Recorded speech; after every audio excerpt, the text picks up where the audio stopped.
Salam Atavatan TV kanalının hormatly muşdokları. Ene bugün bizim Türkmenistan Suratkeşler Birleşiginiň çeperçilik sergiler müdürlüğüne Türkmenistan'ın halk suratkeşi, Türkmenistan'ın devlet bayrağının eýesi, Odolky SSR'ın devlet çeperçilik akademiýasynyň hakyky agdaty bolan Azat Kılıçyň 100 ýyllyk toý münasibetli uly sergide barasy urnalýar. Bu sergide halk suratkeşiniň 200-den owrak grafik hem nakkaşlyk eserleri ödürlenmek.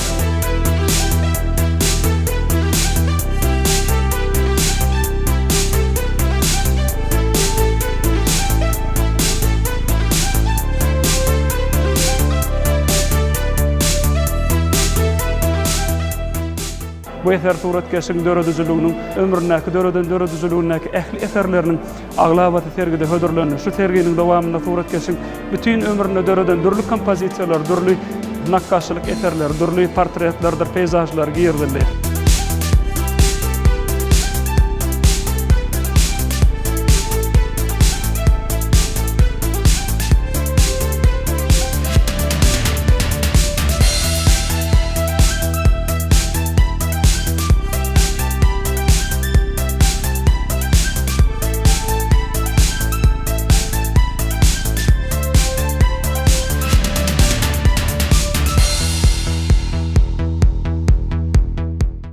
Türkmen halkynyň ýüzüni görkezýän eserleriniň biri hem gowdurmuş üçin diýip atlandyrylýar. Ýagny bu eser 1954-nji ýylda suratkeş, ýagny Russiýanyň suratkeş Gerasimovň ustahanasyna aspiranturada okan döwründe ýerine ýetiren eserer iň bir naýbaş eserleriniň biridir.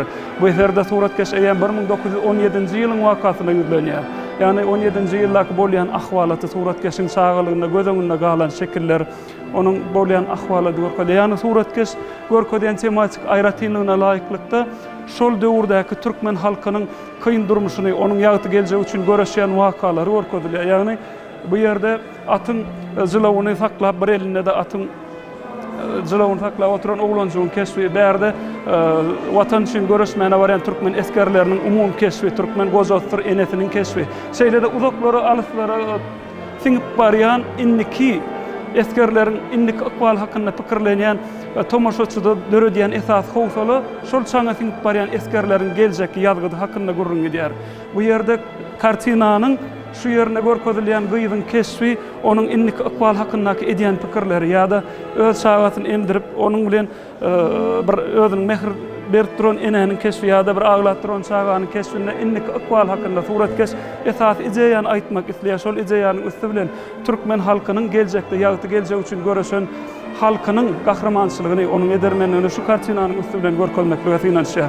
Umuman alanda suratkeş Şloreal kartinany eýem 60-njy ýyllarda türkmen şekillendirişiniň otunyň ýüzüni görkezýän, ýagny sosializm çeperçilik akymynyň täsirine döredip ençeme eserler döretdi. Şolaryň biri hem Hytaý suratkeşi Tsimydunyň portreti, ýagny gorizontal giňişlik saýlap alýar.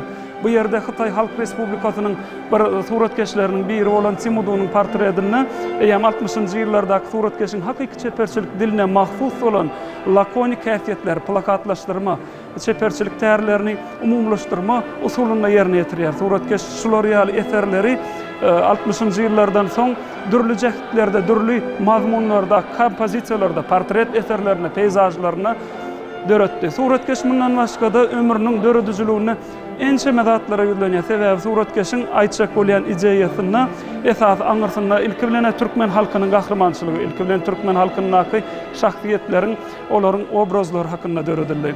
Suratkeş döredüjülüğiniň dowamyna, ömrüniň dowamyna ençeme döwletlerde boldy. Özbegistan Respublikasyna, Koreýa Respublikasyna, Bangladeş, şular ýalyk ençeme döwletlerde bolar. Şol halklaryň dehmetkeş halky bilen tanışdyrmak, döredüjülüğini, şolaryň ömrüni, şolar halklaryň tebigatyna, adamlary bilen gatnaşykda bolup umumy göz ýetiminiň nähil derejededigini şular ýaly eserleriň üstü bilen wasp edýär. Şuň kowunna Türkmenistan Suratkeşler Birleşiginde görkezilýän şular ýaly suratkeşiň ýubiley 100 ýyllyk sergisiniň özü hem türkmen halkyna galyran suratkeşiň ulokan mirasy diýip düşünýär. Şular ýaly sergileriň dowam bolsun. Indiki gepleşiklerimizde de şular ýaly sergileri size hödürler diýip inanýarym.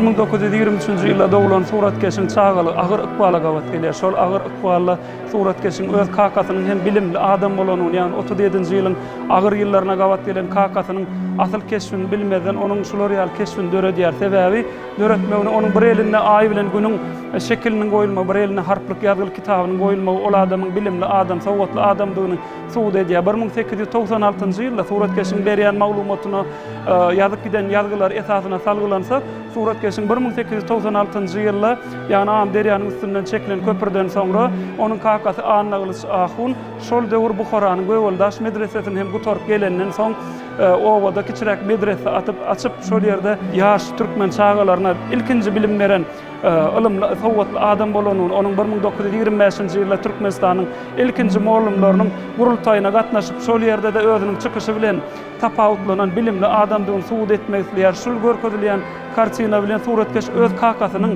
göz öňünde galan keşfini şol real görnüşini ýerine ýetirýär. Onuň elindäki aý bilen günüň nyşany bolsa, onuň diňe bir dini uğurdan bilim bermen, eýsem dünýä uğurdan, geografiýa uğurdan, ýani matematikadan, algebradan, ählzatdan başynyň çykandygyny şol real nyşanlarynyň üstünde simbolik görnüşinde beýan edýär.